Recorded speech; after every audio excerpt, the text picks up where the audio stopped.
So yun, hello mga ka-service, meron tayong book ulit ngayon, no? Ride Dasma to Pasay. So ngayon ay 1:45. So kailangan makabalik ako ng Dasma na before 5 eh. So ngayon 1:45, Terminal 3 Pasay. Sige, puntahan natin to sa may Walter Mart Dasma. So yun, hello mga ka-service. So meron tayong nakuhang service ngayon dito sa Port Manila Bay to 13. Tapos babalik ako mamaya sa Dasma, no? Pa-Dasma naman ako. Ang worth niya ay 602. Pabalik ng Cavite. Okay. Ito, hintay ko pa yung dalawang monitor. Tagal 10 minutes daw eh. Nakuha pa sa loob sa Port Manila. Sana makuha na para makabalik na. So yun guys, andito na ako sa planta ng Steeltech. Ito yung planta nila, Steeltech. Yan. May customer ako na ngayon lang nangyari sa akin to guys, no? Na nagpabook sila ng Lada mo, tapos ito yung pinaka dropping point. Ako rin mag-receive ng item nila na ilalabas kasi ang alas 5 lang yung Steeltech. So kailangan merong mag-representative sa kanila. Yung client ko ay client ng Lala mo.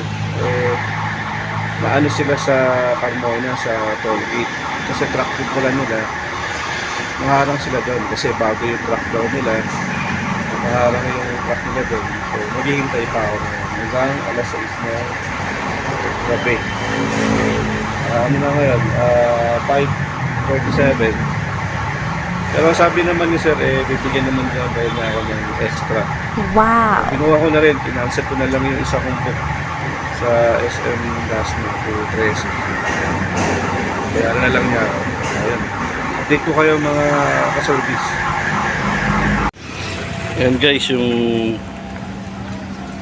babantayan ko para sa kliyente na darating. Kliyente ko ng Lala Move. Ito naman yung sa kanila. Yun guys, dumating na yung truck. Pambira. Ay, may arrive ko na to. Na-arrive ko na rin to sa wakas. Arrive. Already. Kuha ng item ko. Okay. So yun guys, ito yung summary ko kahapon na tawag ito. Yahay ko kahapon. Ito yung summary, no? So yan, ito yung summary. Kahit tanghali ako umalis, tapos bumalik ako ng mga alas 5, 5:30 sa 13. Ito yun. So kahit pa paano may kinita at may tip pa dun sa client ko, no? So yun, thank you mga service sa mga patuloy na nasusubscribe at patuloy na nanonood ng aking vlog. Maraming pong salamat at kita-kits sa panibagong video. Thank you!